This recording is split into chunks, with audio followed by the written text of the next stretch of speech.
will sit China's college entrance exam known as the Gaokao.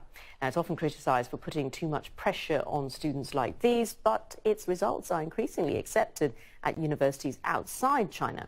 In Australia, more than a third of overseas students come from there. And Phil Honeywood is the chief executive of the International Education Association of Australia. He was on the show earlier, and I asked him why Australian universities are increasingly accepting Chinese students based on their Gaokao results. The Gaokao has become a reliable indicator of academic credibility, and clearly there are a number of streams which Chinese students are required to take. They take the scientific stream or the art stream. That will be factored into the equation. But Australian universities use a formula, Sharanjit, which applies in each case to every student, and the Gaokao is just one of the criteria that's utilised. However, it's increasingly popular because it's become a reliable indicator of academic credibility. Well, we know there are equally rigorous systems elsewhere in Asia, in Japan, in South Korea, for instance, but their educational qualifications aren't recognised by Australia, so why Gaokao?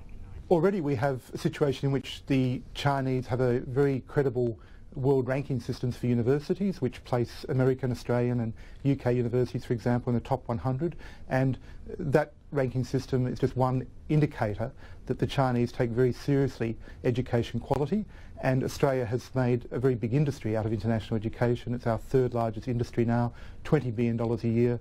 Importantly for a country like Australia, given our place in the Asian region, it's also got some incredible soft diplomacy benefits to the Australian population going forward. Interesting, you say it's the third largest industry now. So what do you have to say to sceptics who say this is really all about money? We know that the Chinese students account for some 35% of fee-paying students in Australia right now. So is it because Australian universities are increasingly becoming dependent on Chinese money? Australia sees international education as having any number of benefits, particularly as we're in the Asian region. It's important that we have major people-to-people and academic exchanges, and Australia itself is now putting 5,000 young Australian undergraduates under government scholarships into Asian universities. So we are taking very seriously the two-way flow of students and academics to better integrate into the Asian region. Phil Honeywood there speaking to me earlier. Let's take a look at those markets now.